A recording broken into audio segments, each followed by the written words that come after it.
Back in 1637, French philosopher René Descartes published his masterpiece, Discourse on the Method of Rightly Conducting One's Reasons and of Seeking Truth in the Sciences. But it was this simple sentence that made it famous. I think, therefore I am. Jumping to the 80s, with the constant growth of capitalism, American conceptual artist Barbara Kruger, famous for her strong use of words, updated René's quote to modern society. I shop, therefore I am.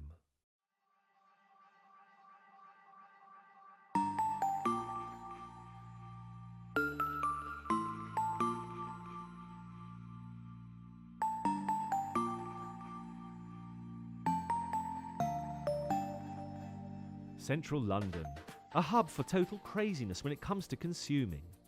But who is responsible for making modern capitalist society change good thinking for good shopping? We got answers from successful advert director Fatima Andrade. I do feel a little bit guilty thinking that I am part of an industry that has maybe made people want what is beyond them to afford.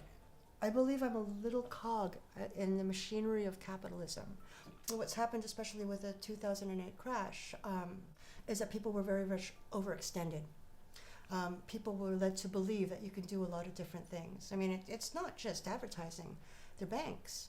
Banks are saying, with the advent of the credit card, whoa, you don't have to make that much money now because you can put it on a credit card and you can pay it off in installments. Advertising may market goods, and banks may facilitate for consumers to get them. But what makes people buy unnecessary products as it were a basic need? We've taken this question to the general public. It could be through the media, adverts and things like that. It makes you feel good to buy something that you think makes you look nice. Chanel, I like Hermes, I like Dior. High-end luxury brands are not, they're not stupid. What they've done is they've created product that they can sell that can be affordable. Really, really wealthy people hide their logos. People that are not that wealthy or even rising middle class love logos. This is why celebrities do endorsement. And you want to buy into that life, you want to buy into their world, you want to buy into,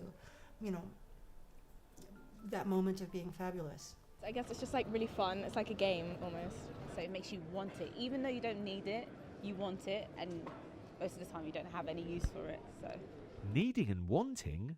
We question if the difference between those words is the same as the one between being a consumer and a consumerist. I think that maybe a consumer is a person that would have to buy nappies or fish fingers or normal things, whereas a consumerist, it's their job to consume.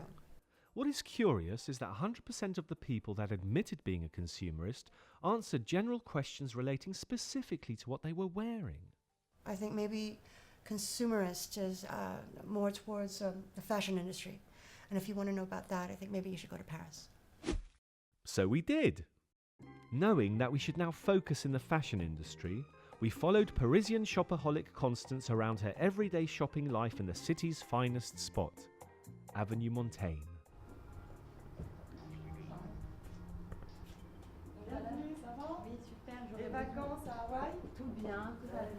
I need to have this new bag, the new sunglasses, the new boots, shoes.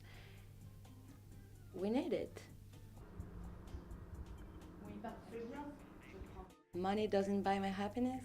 That's not true. All those poor people who say this, they don't know where to shop.